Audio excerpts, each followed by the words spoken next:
خوف خدا بڑھائے گا رحمان کا کلام، جنت میں لے کے جائے گا رحمان کا کلام۔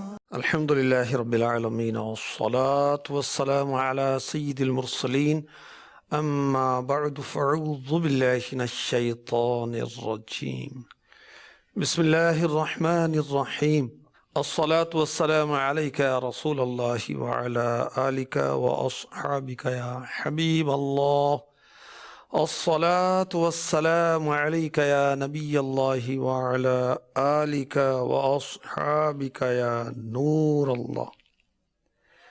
ابو داؤد شریف کی حدیث پاک کا خلاصہ پیش کرتا ہوں۔ اللہ کے پیارے رسول، رسول مقبول، بی بی آمینہ کے پھول صلی اللہ تعالی علیہ وسلم فرماتے ہیں، تمہارے دنوں میں سب سے افضل دن جمعہ ہے۔ اسی دن حضرت آدم صفی اللہ علی نبینا علیہ الصلاۃ والسلام پیدا ہوئے، اسی دن آدم علیہ السلام کی روح قبض کی گئی، اسی دن سور پھونکا جائے گا، ہلاکت طاری ہوگی، قیامت آئے گی۔ اسی دن مجھ پر درود پاک کی کثرت کیا کرو کیونکہ تمہارا درود پاک مجھ تک پہنچایا جاتا ہے۔ صحابہ نے عرض کی، یا رسول اللہ صلی اللہ تعالی علیہ وسلم، آپ کے وصال کے بعد درود پاک آپ تک کیسے پہنچایا جائے گا؟ پیارے آقا صلی اللہ علیہ وسلم نے ارشاد فرمایا، انبیاء کرام کے اجسام یعنی جسموں کو، بدنوں کو، باڈیز کو کھانا زمین پر حرام اللہ نے فرما دیا ہے۔ سبحان اللہ، تو زندہ ہے واللہ، تو زندہ ہے واللہ، میری چشم عالم سے چھپ جانے والے، صلو علی الحبیب صلی اللہ تعالی علی محمد وعلی آلہ وصحبہ وبارک وسلم۔ قرآن کی شان کے آج کے سلسلے میں ہم انشاءاللہ الرحمن آپ کو عرض کریں گے کہ قرآن اللہ پاک نے یاد کرنا آسان کر دیا ہے۔ یہ بھی قرآن کی شان، کیونکہ پچھلی آسمانی کتابیں توریت، انجیل، زبور، یہ صرف نبیوں کو حفظ ہوتی تھی، اور کوئی حفظ نہیں کرتا تھا، دیکھ کر پڑھتا تھا، ناظرہ پڑھتا تھا۔ اور قرآن سبحان اللہ، اللہ پاک نے، اللہ الرحمن نے اپنے بندوں پر محبوب کے صدقے میں آسان کر دیا۔ سورہ قمر میں یہ آیت 4 بار بیان ہوئی، وَلَقَدْ يَسَّرْنَا الْقُرْآنَ لِلذِّكْرِ فَهَلْ مِن مُدَّكِرٍ، اور بے شک ہم نے قرآن کو یاد کرنے، نصیحت لینے کے لیے آسان فرما دیا، تو ہے کوئی یاد کرنے، نصیحت لینے والا؟ تو اللہ پاک نے قرآن اپنے محبوب کے غلاموں پر یاد کرنا آسان کر دیا، سبحان اللہ۔ اور اس آیت میں مفتی احمد یار خان نعیمی رحمۃ اللہ تعالی علیہ نے ہمیں فرمایا، تفسیر خزائن العرفان میں، قرآن کریم تعلیم حاصل کرنے کی بھی ترغیب ہے، قرآن پاک کی تعلیم دینے کی بھی ترغیب ہے، اس میں مشغول رہنے کی ترغیب ہے، اس کو حفظ کرنے کی ترغیب ہے۔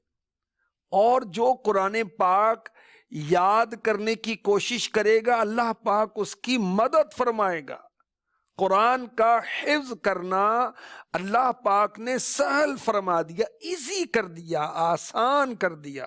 اب دیکھیں، عربی تو عرب ہے، عجمی، بنگالی، انڈین، پنجابی، پشتو، سندھی، ڈچ، انگریز، آسٹریلین، افریقن، دنیا بھر کے اندر طرح طرح کی زبانیں ہیں، سینکڑوں ہزاروں زبانیں ہیں، مگر اللہ کی شان دیکھیے، وہ عربی میں قرآن پڑھ لیتے۔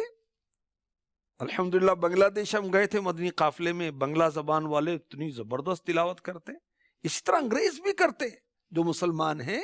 الحمدللہ دنیا بھر کے مسلمان عربی میں قرآن پڑھ لیتے ہیں، اور بچے بھی یاد کر لیتے ہیں، چھوٹی چھوٹی بچیاں یاد کر لیتی ہیں۔ کوئی مذہبی کتاب ایسی نہیں جو یاد ہوتی ہو اور اتنی سہولت کے ساتھ آسانی کے ساتھ یاد ہو جاتی ہو. اور کیوں نہ یاد ہو، میرے رب نے فرمایا وَلَقَدْ يَسَّرْنَا الْقُرْآنَ لِلذِّكْرِ فَهَلْ مِن مُدَّكِرٍ، اور بے شک ہم نے قرآن یاد کرنے کے لیے آسان فرما دیا، تو ہے کوئی یاد کرنے والا؟ اللہ کرے ہم یاد کرنے والے بن جائیں. تو پورا قرآن یاد نہیں ہوگا، سورہ رحمان یاد کر لو، ویسے پورا بھی یاد ہو جاتا ہے.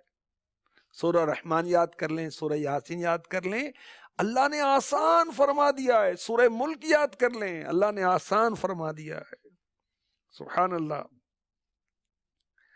اللہ تعالی قرآن پاک کو لوگوں کی زبانوں پر آسان نہ فرما دیتا تو کوئی شخص بھی رحمان کے کلام کا تکلم کرنے پر قادر نہ ہوتا. یہ میرے آقا علیہ الصلوۃ والسلام کا فرمان ہے. تو اللہ پاک نے قرآن کو یاد کرنا ہم غلامان مصطفیٰ کے لیے آسان کر دیا ہے. اللہ کے حبیب علیہ الصلوۃ والسلام سے ان کے رب عز و جل نے کیا ارشاد فرمایا؟ جعلت من امتک اقواما قلوبهم اناجیلهم. اے حبیب صلی اللہ علیہ وسلم، ہمارے آقا صلی اللہ علیہ وسلم اللہ کے محبوب ہیں، اللہ کی بارگاہ میں پیارے ہیں، اللہ ان کی رضا چاہتا ہے، یہ حبیب ہیں. کیا ارشاد فرماتا ہے؟ میں آپ کی امت میں ایسے لوگ پیدا کروں گا جن کے دلوں میں قرآن اس طرح محفوظ ہوگا جیسے پچھلے نبیوں کے دلوں میں انجیل محفوظ تھی. سبحان اللہ. وَلَقَدْ يَسَّرْنَا الْقُرْآنَ لِلذِّكْرِ فَهَلْ مِن مُدَّكِرٍ، اور بے شک ہم نے آسان کیا قرآن یاد کرنے کے لیے، تو ہے کوئی یاد کرنے والا؟ اللہ پاک ہمیں قرآن یاد کرنے کی توفیق عطا فرمائے. یاد رکھیں، ایک آیت کا حفظ کرنا ہر مکلف مسلمان پر فرض عین. پورا قرآن پاک حفظ کرنا فرض کفایہ ہے. اور سورہ فاتحہ ایک چھوٹی سورت یا اس کے مثل وہ 3 چھوٹی آیتیں یا ایک بڑی آیت کا حفظ کرنا واجب ہے. اور قرآن کو یاد کرنے والے کی فضیلت، اور قرآن اپنے بچوں کو یاد کرائیں، حفظ کروائیں، اس کی بھی فضیلت ہے. میرے آقا صلی اللہ علیہ وسلم نے ارشاد فرمایا، جس نے قرآن پڑھا اس کو یاد کر لیا. یہ حافظ کی فضیلت بیان کی جا رہی ہے. اس کے حلال کو حلال سمجھا اور حرام کو حرام جانا. اس کے گھر والوں میں سے 10 ایسے شخصوں کے بارے میں اللہ پاک اس کی شفاعت قبول فرمائے گا جن پر جہنم واجب ہو چکا تھا. سبحان اللہ. اپنے بچے کو، چھوٹے بھائی کو، بچی کو، اپنے بھتیجے کو، بھانجے کو، اپنے پوتے کو، نواسے کو قرآن پاک حفظ کروائیں. اللہ کی رحمت بہت بڑی ہے. یہ باعمل حافظ قرآن بڑھیں تو ہو سکتا ہے یہ جنت میں ہمارا ہاتھ پکڑ کے لے جائے. دعوت اسلامی الحمدللہ قرآن پاک پڑھا رہی ہے بچوں کو، بچیوں کو. ہر سال ایوری ایئر اپروکسیمیٹ کم و بیش 6500 ایوری ایئر، ہر سال ایوریج ہے 6500 بچے اور بچیاں قرآن پاک حفظ کرتے ہیں. اب تک جن بچوں اور بچیوں نے قرآن پاک حفظ و ناظرہ کی تعلیم حاصل کی، ان کی تعداد اللہ اللہ اللہ اللہ 3,60,000 کے لگ بھگ ہے. الحمدللہ دعوت اسلامی تعلیمی قرآن کو عام کرنے کی کوشش کر رہی ہے. میرے آقا مکی مدنی مصطفیٰ صلی اللہ علیہ وسلم نے ارشاد فرمایا، صاحب قرآن سے کہا جائے گا پڑھ اور چڑھ، اور اسی طرح ترتیل کے ساتھ پڑھ، جس طرح دنیا میں ترتیل کے ساتھ پڑھتا تھا. آخری آیت جو تو پڑھے گا وہاں تیری منزل ہے. سبحان اللہ. یہ ابو داؤد شریف کی حدیث پاک کا خلاصہ میں نے آپ کی خدمت میں پیش کیا. وہ ہزاروں آیتیں ہیں قرآن پاک کی، تو ہزاروں اس کو درجے بلندیاں ملیں گی جو قرآن پاک کو حفظ کرے گا. اور اپنے بچوں کو، یہ کاش کہ ہم قرآن پاک حفظ کروائیں. اور یاد رکھیے کہ اللہ پاک نے قرآن پاک کا حفظ کرنا اپنے کرم سے ہمارے لیے آسان کر دیا ہے، آسان کر دیا ہے. اللہ اکبر. حضرت سعید بن جبیر رضی اللہ تعالیٰ عنہ فرماتے ہیں کہ اللہ پاک کی کتابوں میں کوئی کتاب بھی پوری زبانی نہیں پڑھی جاتی سوائے قرآن پاک کے. اللہ اکبر. اور کسی نے کہا کہ حفظ کرنے والے کی مدد کی جاتی ہے، اور اللہ پاک نے عربی عجمیوں پر سب پر قرآن پاک حفظ کرنا آسان کر دیا. اللہ اکبر. بچے بوڑھے عربی عجمی سب حفظ کر لیتے ہیں. سبحان اللہ. سورہ عنکبوت میں ارشاد ہوتا ہے بل هو آیات بینات فی صدور الذین اوتوا العلم، بلکہ وہ روشن آیتیں ہیں ان کے سینوں میں جنہیں علم دیا گیا. سینوں میں محفوظ ہے قرآن پاک. سبحان اللہ. تو اللہ تعالیٰ نے امت مصطفیٰ کو خصوصی قوت حافظہ عنایت فرمائی، اور بچہ بچہ قرآن پاک حفظ کر لیتا ہے. اور پہلے کے لوگ اپنی کتابیں توریت انجیل زبور وغیرہ کتاب بند کرتے تو یاد نہیں رکھ سکتے تھے سوائے نبیوں کے. تو اس امت کی فضیلت ہے. اس امت میں بڑے بڑے علماء، بڑے بڑے حکماء ہیں، اور فقہ کے اندر تو اس امت کا کوئی وہ ثانی نہیں. تو اللہ پاک ہمیں بھی قرآن پاک کو یاد کرنے کی، سمجھنے کی توفیق عطا فرمائے. میرے رب کا کلام ہے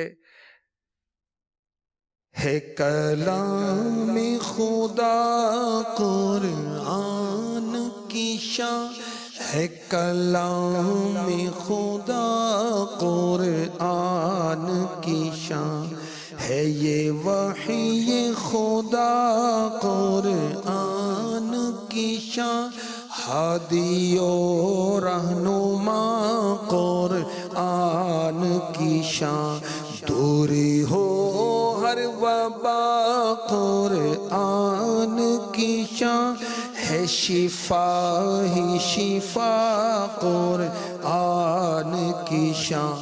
مولا نے کریم و عظیم اسے، مولا نے کریم و عظیم اسے، اور مجید کہا قرآن کی شان، ہے کلام خدا قرآن کی شان، مرحبا مرحبا قرآن کی شان. صلو علی الحبیب صلی اللہ تعالی علی محمد وعلی آلہ وصحبہ وبارک وسلم. اس سلسلے کا آخری سیگمنٹ ہے سورتوں کے فضائل. سورہ رعد کی فضیلت عرض کرتا ہوں. سورہ رعد یہ 13ویں پارے میں ہے، اور رعد کا مطلب ہے بادلوں سے پیدا ہونے والی گرج، اور بادلوں پر معمور ایک فرشتے کا نام بھی رعد ہے. حضرت جابر بن زید رضی اللہ تعالی عنہ فرماتے ہیں جب کسی انسان کی موت کا وقت قریب آ جائے تو مستحب یہ ہے کہ اس کے پاس سورہ رعد پڑھی جائے، کیونکہ یہ سورہ رعد مرنے والے کے لیے آسانی کا اور اس کی روح قبض ہونے میں تخفیف کا سبب ہوگی. سبحان اللہ. قرآن پڑھا جائے تو نزع روح میں آسانی ہوتی ہے. سورہ یاسین کے بھی بے شمار فضائل ہیں نزع روح میں آسانی کے تعلق سے. سورہ رعد کا بھی ہے، اور سورہ رعد میں بہت کچھ بیان کیا گیا ہے، بہت سارے موضوعات بیان کیے گئے ہیں. آسمان و زمین، سورج، چاند، رات، دن، پہاڑ، دریا، کھیتی، مختلف ذائقے، خوشبوئیں، رنگوں والے پھلوں کی پیدائش، اس کی تخلیق، اس کی ایجاد، زندگی، موت، نفع، ضرر، اس میں اللہ کی یکتائی کا بیان ہے، اللہ پاک کی قدرت کا بیان ہے. مرنے کے بعد اللہ تعالی مخلوق کو پھر اٹھائے گا، اس میں اس کا بیان ہے. سبحان اللہ، بہت پیاری صورت ہے، اللہ ہمیں پڑھنے کی توفیق عطا فرمائے۔ اسی طرح اس کے بعد ایک اور صورت کا عرض کرتا ہوں، سورہ ابراہیم۔ اس صورت میں آیت نمبر 35 تا 41 میں حضرت ابراہیم علیہ السلام نے اللہ تبارک و تعالیٰ کی فرما برداری کی، اس کا حسین واقعہ ہے، آپ کی دعاؤں کا ذکر ہے، اس لیے صورت کا نام سورہ ابراہیم رکھا گیا ہے۔ سبحان اللہ۔ اس صورت میں حضرت نوح علیہ السلام، حضرت ہود علیہ السلام، حضرت صالح علیہ السلام اور ان کے بعد والے انبیاء کرام، ان کے قوموں کے واقعات بیان کر کے اللہ پاک نے اپنے محبوب صلی اللہ علیہ وسلم کو تسلی دی۔ اور بھی بہت پیارے پیارے مضامین سورہ ابراہیم کے اندر موجود ہیں، یہ بھی 13ویں پارے میں ہے۔ سورہ حجر یہ بھی 13ویں پارے میں ہے۔ مکہ پاک، مدینہ پاک اور شام کے درمیان ایک وادی ہے، اس کا نام حجر ہے، اسی نسبت سے اس سورت کا نام سورہ حجر ہے، کیونکہ آیت نمبر 80 تا 84 اس وادی میں رہنے والی قوم سمود کا واقعہ بیان کیا گیا ہے۔ میرے آقا صلی اللہ علیہ وسلم نے حجر والوں کے بارے میں ارشاد فرمایا، تم اس عذاب والی قوم کے پاس سے روتے ہوئے گزرو، اگر تم رو نہیں سکتے تو ان کے پاس سے نہ گزرو، تاکہ کہیں ایسا نہ ہو کہ تم پر وہی عذاب آ جائے جو ان پر نازل ہوا تھا۔ تو سورہ حجر میں جو قوم سمود پر عذاب آیا تھا اس کا بیان ہے۔ میرے آقا صلی اللہ علیہ وسلم نے ارشاد فرمایا، جب حجر کے مقام سے گزرے، تم کفر کر کے اپنی جانوں پر ظلم کرنے والوں کے گھروں میں روتے ہوئے داخل ہونا، تاکہ تم پر بھی وہی عذاب نہ آ جائے جو ان پر نازل ہوا تھا۔ پھر میرے آقا علیہ الصلوۃ والسلام نے اپنی چادر سے اپنا سر اور چہرے کو ڈھانپ لیا۔ اس وقت ہمارے آقا صلی اللہ علیہ وآلہ وسلم اپنی مقدس سواری پر سوار تھے۔ تو سورہ حجر بھی بہت پیاری صورت ہے، اس میں اللہ تبارک و تعالیٰ کی وحدانیت کا بیان ہے، اللہ تبارک و تعالیٰ کی قدرت کا بیان ہے، حضور کی نبوت کا بیان ہے، مرنے کے بعد دوبارہ زندہ کیے جانے کا بیان ہے، اعمال کی جزا ملنے کو کئی طرح سے دلائل کے ساتھ ثابت کیا گیا ہے۔ قرآن پاک کی حفاظت کی ذمہ داری خود اللہ تبارک و تعالیٰ نے لی، اس کا بھی بیان ہے۔ اور سبحان اللہ، پہلی ہی آیت میں قرآن پاک کا تذکرہ ہے۔ بسم اللہ الرحمن الرحیم، الف لام را، تلک آیات الکتاب وقرآن مبین۔ یہ کتاب اور روشن قرآن کی آیتیں ہیں۔ اس سورت کی آیتوں کی طرف اشارہ ہے سورہ حجر کی، اور کتاب مبین یعنی جس کو نازل کرنے کا اللہ تعالیٰ نے اپنے حبیب سے وعدہ فرمایا تھا۔ اللہ پاک ہمیں قرآن پاک سمجھنے کی، یاد رکھنے کی، عمل کرنے کی توفیق عطا فرمائے، آمین بجاہ النبی الامین صلی اللہ تعالی علیہ وسلم۔ خوف خدا بڑھائے گا رحمان کا کلام، جنت میں لے کے جائے گا رحمان کا کلام۔